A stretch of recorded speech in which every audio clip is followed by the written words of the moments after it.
തന്നെ അതിശക്തമായ ത്രികോണ പോരാട്ടം നടക്കുന്ന തിരുവനന്തപുരം ജില്ലയിലെ 4 മണ്ഡലങ്ങൾ എടുത്തു കഴിഞ്ഞാൽ നേമം, വട്ടിയൂർക്കാവ്, തിരുവനന്തപുരം സെൻട്രൽ, അതോടൊപ്പം തന്നെ കഴക്കൂട്ടത്തെയും നമുക്ക് പട്ടികയിൽപ്പെടുത്താൻ കഴിയും. താങ്കൾ പറഞ്ഞതുപോലെ മഹാരഥന്മാർ ഏറ്റുമുട്ടുന്ന മണ്ഡലം എന്ന് നമുക്ക് പറയാം. മുൻ കേന്ദ്രമന്ത്രി വി മുരളീധരൻ, അതോടൊപ്പം മുൻ ദേവസ്വം മന്ത്രി കടകംപള്ളി സുരേന്ദ്രൻ മുഖാമുഖം ഏറ്റുമുട്ടുന്ന കഴക്കൂട്ടത്ത് ശരത്ചന്ദ്ര പ്രസാദ് UDF സ്ഥാനാർത്ഥിയായി എത്തുന്നതോടുകൂടി ത്രികോണ മത്സരത്തിന് കളമൊരുങ്ങിക്കഴിഞ്ഞു. കഴക്കൂട്ടം മണ്ഡലത്തിന്റെ മനസ്സറിയാനുള്ള ശ്രമമാണ്. ശബരിമല സ്വർണ്ണക്കൊള്ള അടക്കമുള്ള വിവാദ വിഷയങ്ങൾ പ്രചാരണത്തിൽ വരുന്നുണ്ട് കഴക്കൂട്ടത്ത്. അതോടൊപ്പം തന്നെ 2 വട്ടം ഈ മണ്ഡലത്തിൽ ശക്തി തെളിയിക്കാൻ കഴിഞ്ഞതിന്റെ ആത്മവിശ്വാസത്തിൽ കടകംപള്ളി സുരേന്ദ്രൻ കഴക്കൂട്ടം മണ്ഡലത്തിലുണ്ട്. വി മുരളീധരൻ കേന്ദ്രമന്ത്രി എന്ന നിലയിൽ BJPക്ക് ഉറച്ച വോട്ടുള്ള ഇടം എന്ന നിലയിലൊക്കെ വലിയ ആത്മവിശ്വാസത്തിനാണ്. ഈ മണ്ഡലം തിരിച്ചുപിടിക്കാനുള്ള ശ്രമത്തിലാണ് കോൺഗ്രസ് ഉള്ളത്. അപ്പോൾ നമുക്ക് നോക്കാം കഴക്കൂട്ടം മണ്ഡലത്തെക്കുറിച്ച്.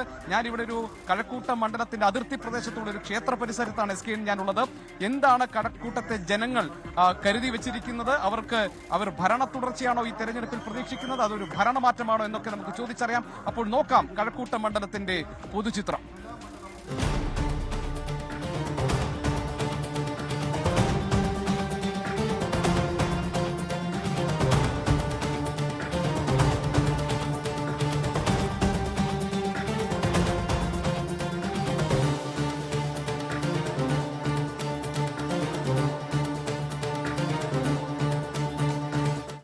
തീപാറുന്ന പോരാട്ടം നടക്കുന്ന കഴക്കൂട്ടം മണ്ഡലത്തിന്റെ അതിർത്തി പ്രദേശത്തുള്ള ഒരു ക്ഷേത്ര പരിസരത്താണ് ഞാൻ നിൽക്കുന്നത്. ഇവിടെ ഒരു ഉത്സവം നടന്നുകൊണ്ടിരിക്കുകയാണ്.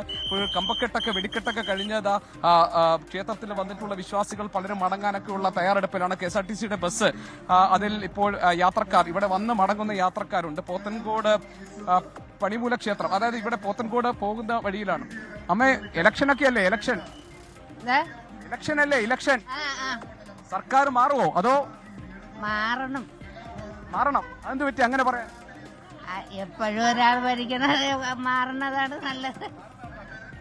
അമ്മ എങ്ങോട്ടാ പോകുന്നത്? അമ്മ പോകുന്നു? ഞാൻ പോകുന്ന കാട്ടായിക്കണം. സർക്കാർ മാറണോ അതോ തുടരണോ? സർക്കാർ മാറണോ തുടരണോ? നമ്മളെന്ത് പറയാ, ആര് ഭരിച്ചാലും ഞങ്ങൾക്കൊന്നും ഒരു ഇതുമില്ല. ആര് ഭരിച്ചാലും അവർക്ക് കൊള്ളാം. അഭിപ്രായം ഒന്നുമില്ല. ആര് ഭരിച്ചാലും അതിൽ ചിലർ പറയുന്നു സർക്കാർ മാറണം, ചിലർ പറയുന്നു ആര് ഭരിച്ചാലും ഒരുപോലെ തന്നെയാണ്, അതിൽ മാറ്റമൊന്നും ഇല്ലാന്ന്. ചേട്ടാ, എന്താ നമ്മുടെ ഇലക്ഷൻ അല്ലേ? എങ്ങനെയാ പരിപാടി? ഇലക്ഷന്റെ പരിപാടി നമ്മള് സ്പെഷ്യൽ ഡ്യൂട്ടി ഒക്കെ ഉണ്ട്. അപ്പൊ ഈ എങ്ങനെയാണ് ഭരണമാറ്റം വേണോ അതോ ഒരു ഭരണ തുടർച്ച മതിയോ?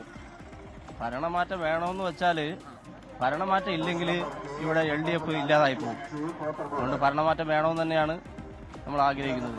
പൊതുവിൽ പല വിഷയങ്ങൾ ചർച്ച ചെയ്യുന്നുണ്ടല്ലോ. ഇപ്പോൾ ശബരിമല സ്വർണ്ണക്കൊള്ള പോലെയുള്ള വിവാദ വിഷയങ്ങളൊക്കെ ഈ വോട്ടറെ ബാധിക്കുമോ? അതൊക്കെ ചർച്ച ചെയ്യപ്പെടേണ്ടതാണെന്ന് അഭിപ്രായം ചേട്ടനുണ്ടോ? അല്ല, ചില മണ്ഡലങ്ങളിലൊക്കെ ഇത് പത്തനംതിട്ട ബേസ്ഡ് ആയിട്ടുള്ള മണ്ഡലങ്ങളൊക്കെ കൃത്യമായിട്ട് അത് ഇത് ചെയ്യും. പിന്നെ അതുപോലെ കഴക്കൂട്ടം, നെടുമങ്ങാട് പോലുള്ള മണ്ഡലങ്ങളിൽ കൃത്യമായിട്ടും അതിന്റെ അതൊരു ചർച്ചാ വിഷയമാകും. കഴക്കൂട്ടം മണ്ഡലത്തിലാണെങ്കിൽ മുൻ ദേവസ്വം മന്ത്രി കടകംപള്ളി സുരേന്ദ്രനാണ് ഇടതുമുന്നണി സ്ഥാനാർത്ഥി. അപ്പുറത്ത് വി മുരളീധരനാണ്, പിന്നെ ശരത്ചന്ദ്ര പ്രസാദും ഉണ്ട്. അപ്പൊ ഈ മണ്ഡലത്തിലൊക്കെ എന്തായിരിക്കും സംഭവിക്കുക? എന്താ തോന്നുന്നത്? അല്ല, കടകംപള്ളി സുരേന്ദ്രനുമായി ബന്ധപ്പെട്ട് അദ്ദേഹം ചെയ്തിട്ടുള്ള വികസന പ്രവർത്തനങ്ങൾക്കാണ് വോട്ട് കൊടുക്കുന്നതെങ്കിൽ അദ്ദേഹം തന്നെ വിജയിക്കുന്ന കാര്യത്തിൽ സംശയമില്ല. പക്ഷേ ഈ വിഷയം ഇതിന്റെ ഒരു പ്രധാനപ്പെട്ട ചർച്ചാ വിഷയമായിട്ട് എടുക്കുകയാണെങ്കിൽ കൃത്യമായിട്ടും അതിൽ ചില ഇതൊക്കെ ഉണ്ടാവാൻ സാധ്യത. എന്താണെന്ന് പറയാൻ പറ്റില്ല, പ്രവചനാതീതമാണ്. അപ്പോൾ ഡ്യൂട്ടി എത്ര മണി വരെ ഉണ്ട്? ഡ്യൂട്ടി 11 മണി വരെ. അപ്പൊ നടക്കട്ടെ ഡ്യൂട്ടി. അപ്പോ ചേട്ടാ, എങ്ങനെയുണ്ട് ഇലക്ഷൻ? സർക്കാർ മാറണോ തുടരണോ? എന്താണ്? മാറണം. സർക്കാർ മാറണമെന്ന അഭിപ്രായം ചേട്ടനുണ്ട്. അങ്ങനെ നമുക്ക് ഇപ്പൊ ബസ്സിലേക്ക് കയറുന്ന ഭക്തജനങ്ങളെ നമുക്ക് കാണാം. നമുക്ക് ഇവരോട് ചോദിക്കാം എന്താണ് ഇവരുടെ അഭിപ്രായം. പേടിക്കണ്ട, ഇലക്ഷൻ അല്ലേ. അപ്പൊ എന്താണ് നമുക്ക് ഒരു ഭരണമാറ്റം വേണോ ഭരണ തുടർച്ച വേണോ? വോട്ട് ചെയ്യല്ലോ അല്ലേ? ഭരണ തുടർച്ച വേണോ? LDF വീണ്ടും അധികാരത്തിൽ ഏതാണ് നല്ലത് അത് വരണമെന്നാണ്. പിന്നെ അങ്ങനെ തന്നെയല്ലേ. ഈ ശബരിമല സ്വർണ്ണക്കൊള്ളയൊക്കെ വിവാദ വിഷയങ്ങളൊക്കെ ചർച്ചയാകുമോ ഈ തെരഞ്ഞെടുപ്പ്? അമ്മേ, എന്താണ് അമ്മയുടെ അഭിപ്രായം? എന്റെ അഭിപ്രായം വോട്ടിടാൻ വരണം. ഏതാണ് നല്ല ഭരണം ഏതാണ് അവർക്ക് വോട്ട് കൊടുക്കണം എന്നുള്ളതാണ്. സർക്കാർ കുറെ വികസന പ്രവർത്തനങ്ങളൊക്കെ ചെയ്തിട്ടുണ്ട്. സർക്കാർ ഈ ക്ഷേമ പെൻഷൻ കൂട്ടിയിട്ടുണ്ട്, ഇനി കൂട്ടുമെന്ന് പറയുന്നു. അതേപോലെ പ്രതിപക്ഷവും പറയുന്നു ഞങ്ങൾ വന്നാലും 3000 രൂപ ക്ഷേമ പെൻഷൻ കൂട്ടും എന്നൊക്കെ. അപ്പോൾ അമ്മയ്ക്ക് ക്ഷേമ പെൻഷൻ കിട്ടുന്നുണ്ടോ? അപ്പോൾ അങ്ങനെയാണെങ്കിൽ അമ്മയുടെ ഒരു അഭിപ്രായം ഇത് സർക്കാർ മാറണം എന്നാണോ തുടരണമെന്നാണോ എന്താണ്?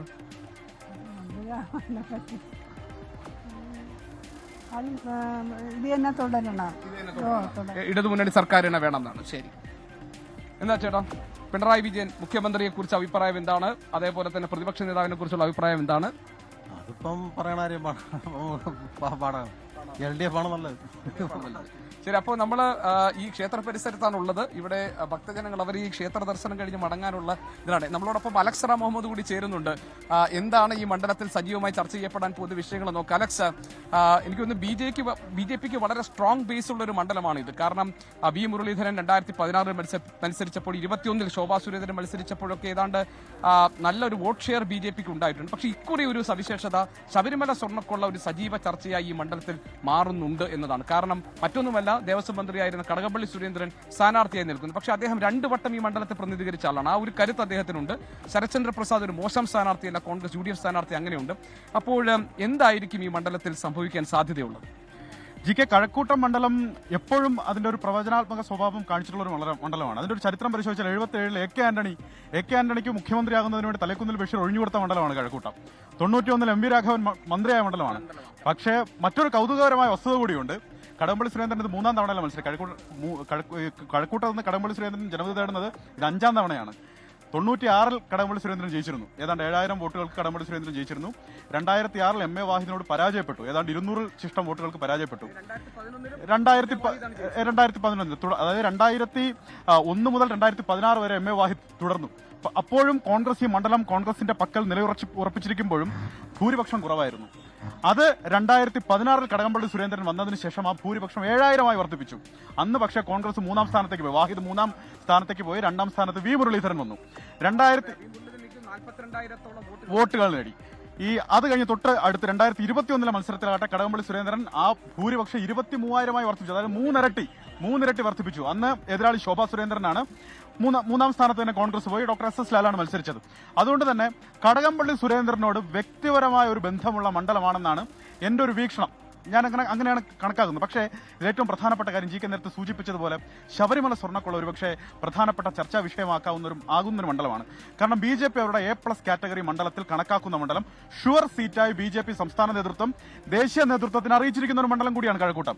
അവിടെ ശോഭാ സുരേന്ദ്രന്റെ പരാജയത്തിന് ശേഷം 23,000 വോട്ടുകൾക്ക് പരാജയപ്പെട്ടെങ്കിൽ അതിന് തൊട്ട് മുമ്പ് 7,000 വോട്ട് മാത്രമായിരുന്നു വി മുരളീധരന് മുന്നിൽ അടിയറവ് പറയേണ്ടി വന്നത് എന്നുള്ളതാണ് വീണ്ടും വി മുരളീധരനെ തന്നെ 2026 ഇവിടെ ഇറക്കാൻ BJP തീരുമാനിച്ചതിന്റെ കാരണം. എനിക്കൊരു കാര്യം, ശബരിമല സ്വർണ്ണക്കുള്ള ഒരു വിഷയമാവുകയാണ് എന്നിരിക്കട്ടെ. അങ്ങനെയാണെങ്കിൽ ഇപ്പൊ കടകംപള്ളി സുരേന്ദ്രന് തൊട്ട് മുൻപാണ് ഇപ്പോ പറഞ്ഞത് ഇതിന്റെ ധാർമ്മികമായ ഉത്തരവാദിത്തം തനിക്ക് കൂടിയുണ്ട് ദേവസ്വം മന്ത്രി ആയിരുന്നയാൾ എന്ന നിലയിൽ. അത് ഈ വോട്ടർമാർ എങ്ങനെ സ്വീകരിക്കുമെന്നാണ് നമ്മൾ കരുതേണ്ടത്? GK ഇതിൽ ഏറ്റവും പ്രധാനപ്പെട്ട ഒരു കാര്യം, കടകംപള്ളി സുരേന്ദ്രൻ ആ കാലത്ത് ദേവസ്വം മന്ത്രിയായിരുന്നു. കടകംപള്ളി സുരേന്ദ്രനോട് നമ്മൾ മാധ്യമങ്ങളടക്കം നിരവധി പ്രാവശ്യം ഈ വിഷയം ചോദിക്കുമ്പോൾ അദ്ദേഹം പറഞ്ഞ മറുപടി ഈ ദേവസ്വവുമായി ബന്ധപ്പെട്ട, അതായത് ശബരിമലയുമായി ബന്ധപ്പെട്ട വിഷയങ്ങൾ അല്ലെങ്കിൽ ദേവസ്വവുമായി ബന്ധപ്പെട്ട വിഷയങ്ങളിൽ നേരിട്ട് ദേവസ്വം മന്ത്രിക്ക് ഇടപെടാനുള്ള അധികാരമില്ല. അവിടെ നടക്കുന്ന ഒരു കാര്യത്തിനും ഉത്തരവ് കൊടുക്കുന്നത് ദേവസ്വം മന്ത്രിയല്ല, അത് സ്വയംഭരണാധികാരമുള്ള ദേവസ്വം വകുപ്പിന്റെ മാത്രം തീരുമാനമാണ്. ഇനി പ്രതിപക്ഷ നേതാവിന് അദ്ദേഹം കൊടുത്ത മറുപടി നിയമപോരാട്ടത്തിലൂടെയാണ്. അത് ഈ മണ്ഡലത്തിൽ അദ്ദേഹത്തിന്റെ പ്രതിച്ഛായ വർദ്ധിപ്പിക്കുന്നതിന് വേണ്ടി കൃത്യമായി അദ്ദേഹം ആ വിധത്തിൽ ഇടപെട്ടു. അതിനുശേഷം തിരഞ്ഞെടുപ്പിന്റെ ഏറ്റവും ഒടുവിലത്തെ ഒരു 3ാം ഘട്ടത്തിലെത്തുമ്പോഴത്തേക്കും അദ്ദേഹം പറയുന്നു ദേവസ്വം മന്ത്രി എന്നുള്ള നിലയ്ക്കുള്ള ധാർമ്മികത തനിക്കുണ്ട് എന്നുകൂടി അദ്ദേഹം പറയുന്നു. അതായത് എങ്ങനെയാണോ ഇത് ഭൂരിപക്ഷ വോട്ടർമാർ കൂടുതലുള്ള ഈ മണ്ഡലത്തിൽ എങ്ങനെ ഭൂരിപക്ഷ വോട്ടർമാരെ സ്വാധീനിക്കണമെന്ന് കടകംപള്ളി സുരേന്ദ്രന് കൃത്യമായി അറിയാം. നായർ വോട്ടുകൾ, ഈഴ വോട്ടുകൾ, മുസ്ലിം വോട്ടുകൾ, ഒപ്പം കൃത്യമായി സാമുദായിക വോട്ടുകളുടെ ഒരു മണ്ഡലം കൂടിയാണ്. ഒപ്പം ക്രിസ്ത്യൻ ന്യൂനപക്ഷങ്ങൾ കൂടിയുണ്ട്. അവരെ എങ്ങനെ മുഖവിലേക്ക് എടുക്കണമെന്ന് കടകംപള്ളി സുരേന്ദ്രൻ അറിയാം. പക്ഷേ ഏറ്റവും പ്രധാനപ്പെട്ട മത്സരം നമ്മളത് ത്രികോണ മത്സരമാണ്. ശരത്ചന്ദ്ര പ്രസാദ് ഈ മണ്ഡലത്തെ പിടിച്ചടക്കാൻ സാധിക്കും. അദ്ദേഹത്തിന് കോൺഗ്രസിന്റെ സംഘടനാ സംവിധാനം മുഴുവൻ ഉപയോഗിക്കാൻ സാധിക്കുമെന്നുള്ളതുകൊണ്ടാണ് അദ്ദേഹത്തിന് ഇവിടെ നിയോഗിച്ചത്. ഒരു ത്രികോണ മത്സരത്തിന്റെ എല്ലാ വീറും ഇവിടെയുണ്ട്. പക്ഷേ മണ്ഡലത്തിനുള്ളിലേക്ക് വന്നാൽ പ്രധാനപ്പെട്ട മത്സരം LDFും NDAയും തമ്മിലാണ്. അതായത് കടകംപള്ളി സുരേന്ദ്രന് മുഖാമുഖം ഏറ്റുമുട്ടുന്ന മണ്ഡലം എന്ന് പറയാം. പക്ഷേ ശരത്ചന്ദ്ര പ്രസാദ് എന്ന് പറഞ്ഞ സ്ഥാനാർത്ഥിയെ നമുക്ക് ഒരിക്കലും കുറച്ച് കാണാൻ കഴിയില്ല. ഏതായാലും കഴക്കൂട്ടം മണ്ഡലം നമ്മൾ നേരത്തെ പറഞ്ഞ ത്രികോണ പോര് ശക്തമായി നിൽക്കുന്ന തിരുവനന്തപുരം ജില്ലയിലെ മറ്റ് 3 മണ്ഡലങ്ങളോടൊപ്പം തന്നെ ആ പട്ടികയിൽ പെടുത്താവുന്ന മണ്ഡലമാണ്. ഏതായിരിക്കും പ്രവചനാതീതമായിരിക്കും കഴക്കൂട്ടത്തിന്റെ ജനവിധി എന്ന കാര്യത്തിൽ തർക്കമില്ല. SK